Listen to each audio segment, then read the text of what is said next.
Halo teman-teman, perkenalkan nama saya Maria Evonia Talavina Talan dengan NIM 23020100198 dari kelas K semester 3 Program Studi Ilmu Hukum Fakultas Hukum Universitas Nusa Cendana. Dalam video kali ini, saya akan membahas tentang pengakuan dalam hukum internasional. Pertama-tama, kita harus mengetahui terlebih dahulu apa itu pengakuan atau recognition. Pengakuan adalah wadah yang memegang peranan penting dalam jalinan antar negara. Selanjutnya, menurut Stark, pengakuan terhadap suatu negara adalah suatu tindakan bebas oleh satu negara atau lebih yang mengakui eksistensi suatu wilayah dari masyarakat yang terorganisir secara politis yang tidak terikat pada negara lain dan mempunyai kemampuan untuk mematuhi kewajiban-kewajiban hukum internasional. Pengakuan dalam hukum internasional adalah proses pemberian status hukum tertentu kepada fakta-fakta tertentu.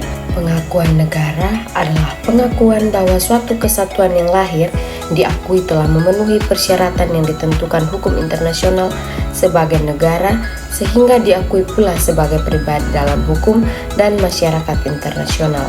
Berdirinya suatu negara juga menimbulkan persoalan lain yang cukup rumit, yaitu masalah pengakuan. Ada dua alasan yang melatar belakangi bagaimana pengakuan itu dapat diberikan. Yang pertama, seperti yang telah diperlihatkan dalam praktik sebagian besar negara, pengakuan lebih merupakan masalah politik daripada masalah hukum. Yang kedua, ada beberapa kategori. Yang pertama, pengakuan negara-negara baru, dan yang kedua, pengakuan pemerintah baru dari negara yang sudah ada.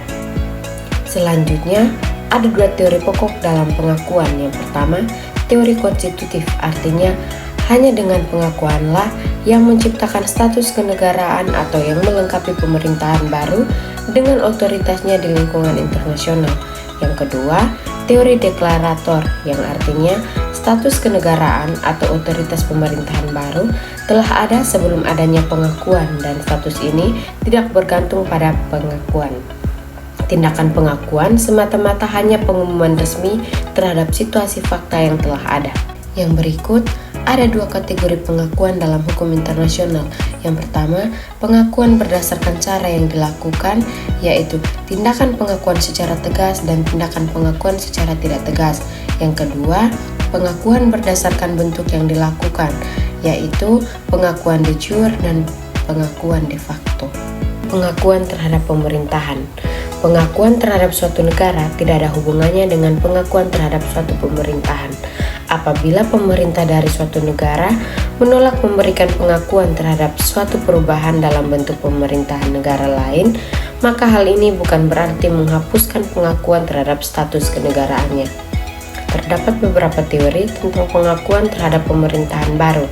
Yang pertama, teori legitimasi, yang kedua, teori de factoisme dari Thomas Jefferson, yang ketiga teori legitimasi konstitusi, yang keempat teori Stimson, dan yang kelima teori Estrada. Adapun bentuk-bentuk pengakuan sebagai berikut.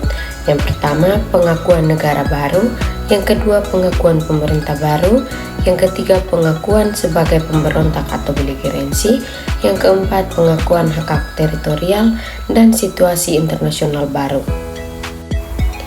Ada pula akibat hukum dari pengakuan. Pengakuan menimbulkan akibat hukum yang menyangkut hak, kekuasaan, dan privilege-privilege dari negara atau pemerintahan yang diakui baik menurut hukum internasional maupun hukum nasional negara yang memberikan pengakuan. Yang terakhir, penarikan kembali pengakuan. Lazimnya, sekali pengakuan de jure diberikan, maka pengakuan tidak dapat ditarik kembali. Ketentuan ini telah berlaku walaupun pengakuan yang diberikan itu pada mulanya hanya bermotifkan politik, semata-mata untuk menunjukkan kepada dunia luas bahwa telah dimulai hubungan dengan negara atau pemerintahan yang diakui. There is no peace without justice, there is no justice without truth, and there is no truth unless someone rises up to tell the truth. Tidak ada perdamaian tanpa keadilan, tidak ada keadilan tanpa kebenaran, dan tidak ada kebenaran kecuali seseorang bangkit untuk mengatakan yang sebenarnya. Louis Farrakhan. Sekian dari saya, terima kasih.